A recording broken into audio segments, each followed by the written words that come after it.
rolling. This is Haight Street Voice reporting live-ish. I'm Linda Kelly. This is a beautiful painting. You want to describe it? This is Nancy Gille. This is a wonderful rendition of The Corner of Haight-Ashbury by Hugh Andrade.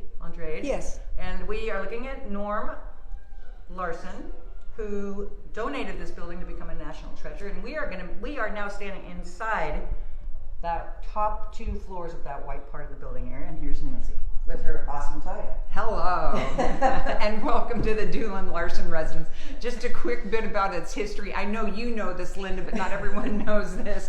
Grateful to be here. Of the 4 buildings at the Haight-Ashbury intersection, this is the only one that was built as a single-family home. The others were all built as mixed commercial and residential above. This was built as a single-family home in 1903, and it remained single-family home for just a few years. Following the '06 earthquake, the landscape of San Francisco had shifted. Haight Street was destined to be commercial, and Mr. Doolin, who had built it as a single-family home, had the home lifted, raised, and the retail stores inserted below it, as well as what would have been his backyard. Wow. On Haight Street are now 3 more shops at 1508 to 1512 Haight Street. So welcome to the Doolin Larson residence.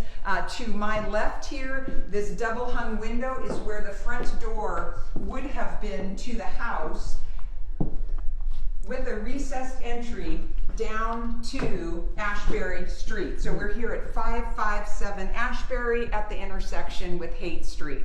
Let's take a look at the foyer. Perfect. And a quick, again, nod to Norm, and thank you for your generosity, Norm, in making San Francisco Heritage a steward of this magnificent property. Yes, thank you. All right. So the house, during its history, single-family home, then it was converted to a boarding house, apartments. It was not reverted back to single-family home until 1985 by Norm Larson, and that was 5 years after he had bought the property.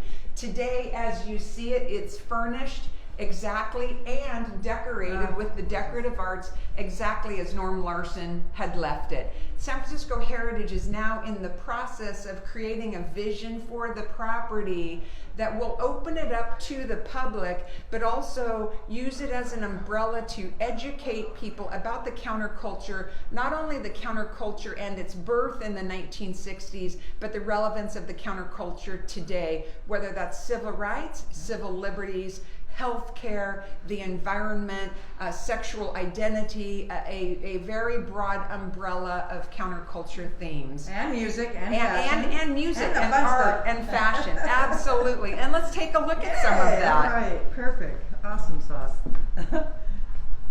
So here, again, as Norm left it, you can see a very eclectic. Many of the rugs are from his time in the Middle East, where he taught English in Saudi Arabia, as well as in Iran.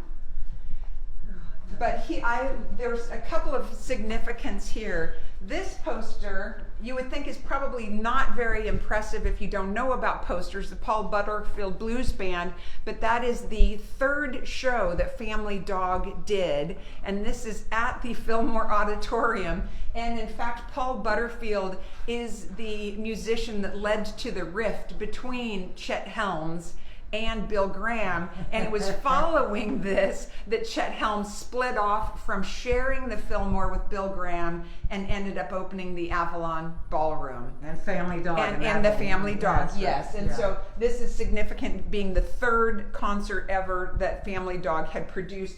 These other 2 are, this is in March of 1966, the year before the Summer of Love. Yeah. And then next to that, these might, again, not look particularly of note, but Youngblood. And why these are here is that, again, pre-StubHub or other ticket outlets, tickets were sold Bass. in person. Bass, right. And in San Francisco, the #1 place that you see listed is Nasitica, followed by City Lights Bookstore. And we'll talk about Nasitica here in just a minute. Awesome. In fact, let's talk about Nasitica. Okay, let's do that, Nance. So let's see. Well, let's start with this. Do you know who are these guys, Linda? What's that motley crew? Oh, the Grateful Dead. Dad. So here we have, this is again, here's the Doolin Larson residence here. Yeah. This would have been the backyard of the single family home. So this was built in 1907, and Wow. this photograph is probably taken in 65 because very early in Peggy Caserta's opening of Nasitica. So 1508, the barber shop, 1510, Nasitica. Wow. And Nasitica Yes. is recognized, it's where Herb Cain coined the term hippies after stumbling in there, well, not stumbling, he walked in there, after coming across a group of individuals in Peggy Caserta's psychedelic clothing, very mod boutique, and coined the term hippies. But Peggy Caserta, lived right up the street, is really credited with a number of things. She really was the go-to place. She provided clothing for Jefferson Airplane, the Grateful Dead, for Janice. She and Janice were very close the last years of Janice's life. And Peggy is also credited by Levi Strauss as having invented the bell-bottom jean after going to them and persuading them to make 100 pair for her, a custom run. So behind you, we also have the Nasitica sign. So this is the original Nasitica sign that hung on Haight Street at that time. And I am so excited. I'm going to share with you today. This just got lent to me this morning. And as you can see, this is a check written by the Grateful Dead to Nasitica. And look at the date. This is November of 1966. So they were making some money at that point in time. And the designation, the amazing thing is that the bank allowed them to use that art on the check. Surprised it's not blotter acid. But again, from what you can see it's signed by Phil Lesh and Bill Kreutzmann. But the designation here is that it was something that Phil Lesh was buying. And so $15.55, maybe a leather jacket. Wow. Peggy said, based on her pricing, this would have bought about 3 pairs of Levi 501 jeans. But I think it's just a wonderful little artifact of the time. Thank you. Wow. So again, the history, more of the Herb Green Grateful Dead photographs. Oh, and there's Peggy. And pardon me, yes. Here is Peggy, and she ultimately took over the barber shop next door to her store, and in it opened Boot Hook, which was Billy Bowles, leather goods, boots, belts, and the like. But here's Peggy. Let's see. Should we show another photo of her? I'm reading well, her book this is her book. I ran into some trouble. The cover art here is done by Wes Wilson. The beloved Wes Wilson. And let's see, here's a lovely centerfold photo of Peggy and Janice on stage or off stage at Woodstock. Having some fun. At Woodstock. Shout out to Peggy. Yeah. A future interviewee. Yeah, yay, awesome. We look forward to that next week. Haight Street Voice. We're here at the Doolin Larson residence. We started in the foyer. If we look back, you can see the formal parlor, the family parlor, and we're now in the dining room. Yay. Oh, which reminds me, this ambient sounds that you're going to be having in here. That's a whole new thing. Maybe just touch upon that. Yeah, let me... I was hearing knives and forks when you said the dining room. Let's just take a pause, and I'll tell you about what we've had going on here. Pre-COVID, we were using the house and we were doing some tours, as well as small events, book readings or musical holiday parties and the like. What we have going on right now is last year we inaugurated our Artist in Residence program with Jeremy Fish. Jeremy Fish, the visual artist, he spent 4 months here at the house and created about 12.5 pieces of artwork based on the counterculture, based on Haight-Ashbury and its history. And that will be opening with an exhibition at the Haight Street Art Center down at Haight and Laguna, 215 Haight Street. As of April 12th, that will be opening. His show will be opening April 17th. April 17th. We'll be opening. We'll keep you updated on Haight Street Voice of that. Yes, please, please. Following Jeremy's artist in residency, we now have as an artist in residence Ben Udvalkis, and Ben is a musician and composer, and he is composing the original music for Joe Good Performance Group, A Time of Change, which will be a multi-site performance that will be coming to Haight Street in September. Wonderful. And so in addition to that, and that's really gets me to what you were talking about, in addition to that, Ben is composing and creating a sound installation for these rooms of the house, and it will really be to enhance the experience of people visiting the Doolin Larson residence by creating a counterculture experience through tones. And so through music and voices, we will, with each room, be expressing a different tone or emotion. And I would say the spectrum is really from that optimism and perhaps naivete that drew people to San Francisco in 1967, all the way to the other end of the spectrum, which would be the darker, more dissonant, bad trip sort of experience. And so the intent is that through each room there will be a tone of the counterculture expressed. Love that idea. That's going to be great.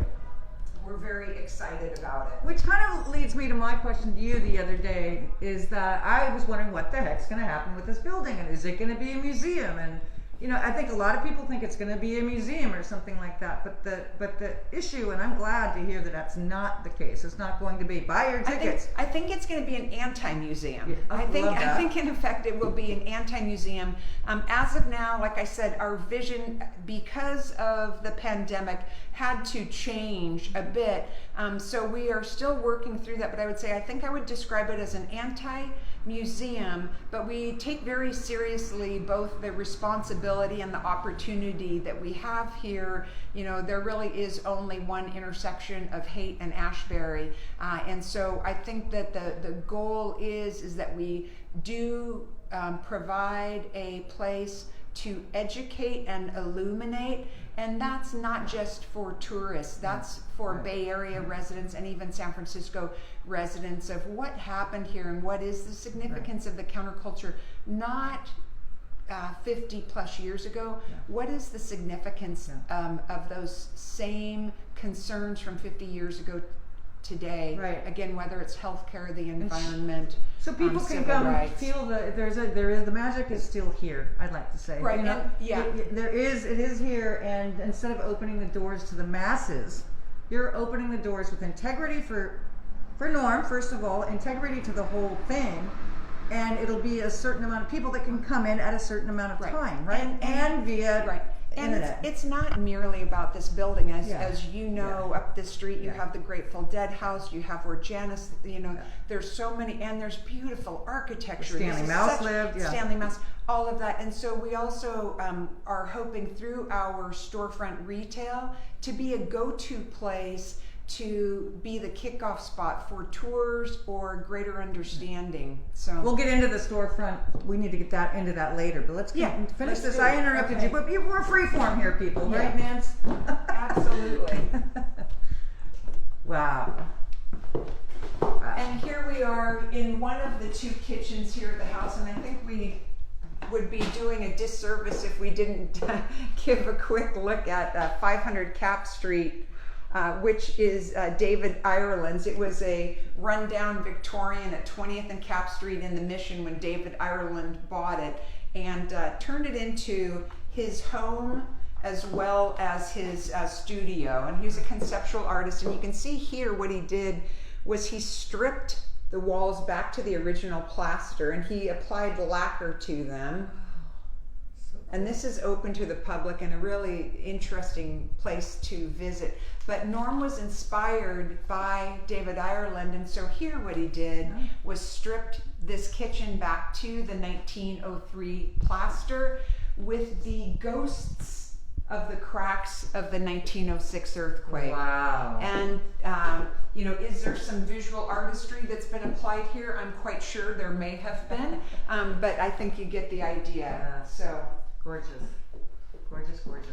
Okay. And we can take a look out just that'd be great. Now, so again, 1903, we're in the kitchen, and we would have opened the back door, gone down a few stairs, and been in the backyard on Haight Street. Wow. So here we're seeing the rooftop, not very exciting, but we're right next door to the Jimi Hendrix Red House. But this would have been the backyard of 557 Ashbury, Wow. and in 1907, the one-story retail building was added with the 3 stores, of which Nasitica was the center of those 3 stores. Wow. There must have been some parties out there, I imagine. I guarantee you. Okay. All right. Wonderful. That gives perspective. I love that. Okay.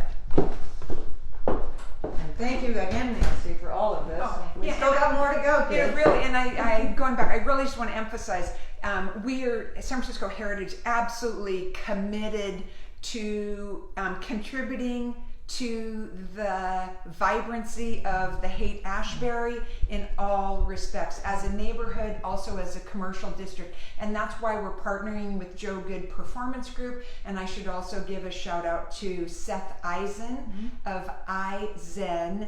And he is producing Out of Sight Haight-Ashbury, and that will be here in Haight Street, and that is June 12th, starting in Pride Month, June 12th through I think July 25th or 26th, and those are historic performative tours of Haight Street with actors that are telling the story of the neighborhood through the lens of queer history. I love that. That's wonderful. So. Thank you. Well spoken. And so this will be our bad trip, the dark, dissonant As the corridor. sirens come. Okay. Not so bad. I don't think this is such a bad trip. All right. Oh, they're so pretty. Are some of these from Turkey or where I'm sorry, not Turkey. Yeah, Saudi Arabia, Yeah, Iran. Yeah, beautiful. Okay.